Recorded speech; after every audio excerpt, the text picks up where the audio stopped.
Hi hello welcome back to my channel. ఈరోజైతే చూపిస్తున్నది కోడిగుడ్డు ఉక్కిరి. ఈ కోడిగుడ్లు ఉక్కిరి అయితే ఎవరైనా చేసుకోవచ్చు. ఈ కోడిగుడ్లు చూసేసరికి నాకు చిన్నప్పుడు జరిగిన ఒక ఇన్సిడెంట్ అయితే గుర్తొచ్చింది. అది మీతో షేర్ చేసుకుంటాను. వీడియో చివరి వరకు చూడండి. అదేంటి అంటే నేను 10వ తరగతి అనుకుంటా. ఆ టైంలో నేను వేసవి సెలవులకి అని చెప్పేసి మా అమ్మ వాళ్ళ ఇంటికి వెళ్ళాను. అప్పుడు నేను మా అమ్మమ్మ వాళ్ళ ఇంటి దగ్గర చదువుకునేదాన్ని. ఇప్పుడు వేసవిలోని సెలవులకని వెళ్ళినప్పుడు మా నాన్నమ్మ అయితే ఒక కోడిని పెంచేది. ఆ కోడి ఎండలో ఉన్నదని చెప్పేసి మా మామయ్య ఏమో నీడని కట్టమన్నారనమాట.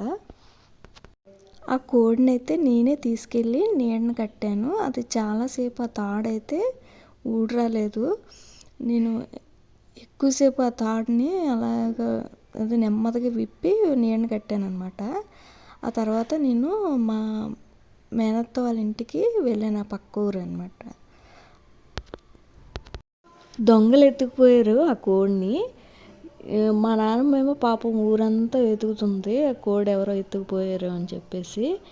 నేను ఆ పక్క ఊరు వెళ్ళాను కదా, అక్కడికి తీసుకొచ్చారనమాట ఆ దొంగలు. వాళ్ళు అదే మా మేనత్త వాళ్ళకి ఒక షాప్ ఉండేది. ఆ షాప్ దగ్గర తీసుకొచ్చి కోడిని తీసుకుంటారా అనేసి నేను అడిగారు. మా అత్త కూతురేమో కోడి వద్దు ఏం వద్దు ఇక్కడ నుంచి వెళ్ళిపోండి అనేసి అన్నది. వీళ్ళకి తెలుసు అనమాట వాళ్ళు దొంగలని చెప్పేసి. నేనేమో అలా చూస్తున్నాను, కోడి అంటున్నారు ఎక్కడుంది అని చెప్పేసి.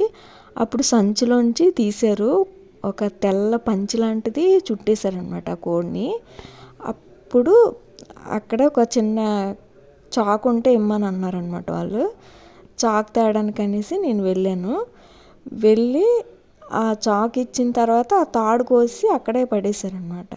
అక్కడ పడేసిన తర్వాత నేను చూశాను, ఆ తాడు నేనే కదా పొద్దున్న కట్టాను అని చెప్పేసి చూశాను అనమాట. చూసి వెంటనే మా పిన్నికి చెప్పాను. చెప్తే అప్పుడు గబగబా అదే వాళ్ళ వెనకాతలు వెళ్ళి ఏది మేము తీసుకుంటాం ఏది ఆ కోడిని అని చెప్పేసి తీసుకున్నారు చేతిలోకి. తీసుకుని వెంటనే ఎక్కడి నుంచి తీసుకొచ్చారు ఈ కోడిని అనేసి అడిగారనమాట గట్టిగా. ఈవిడ గట్టిగా అడిగేసరికి ఇంకా వాళ్ళకు భయపడ్డారు, వెంటనే పారిపోయారు అనమాట. మా కోడిని తీసుకొచ్చి మళ్ళీ మా దగ్గరే అమ్ముతున్నారా అని చెప్పేసి గట్టిగా కేక వేశారు. జనాలందరూ వచ్చేసరికి ఇంకా పారిపోయారు వాళ్ళు. ఆ కోడి దొరకడం నాకు చాలా ఆశ్చర్యం అనిపించింది. ఏదైనా ఇది మనది అనుకుంటే అది ఎంత దూరం వెళ్ళినా అది చుట్టూ తిరిగి మన దగ్గరికి వస్తుంది. కోడే కాదు ఏదైనా సరే కష్టపడి సంపాదించుకుని అప్పుడు అర్థమైంది.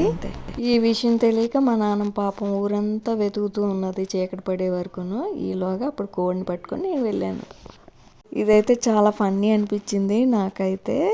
ఇలాంటి ఫన్నీ విషయాలు మీ జీవితంలో ఎప్పుడైనా జరిగాయా? జరిగితే నాతో షేర్ చేయండి. వీడియో నచ్చితే లైక్ అండ్ సబ్స్క్రైబ్. చెప్పే స్టోరీ మధ్యలోనే ఆగిపోతుందని మళ్ళీ వీడియో చివరిలో యాడ్ చేశాను.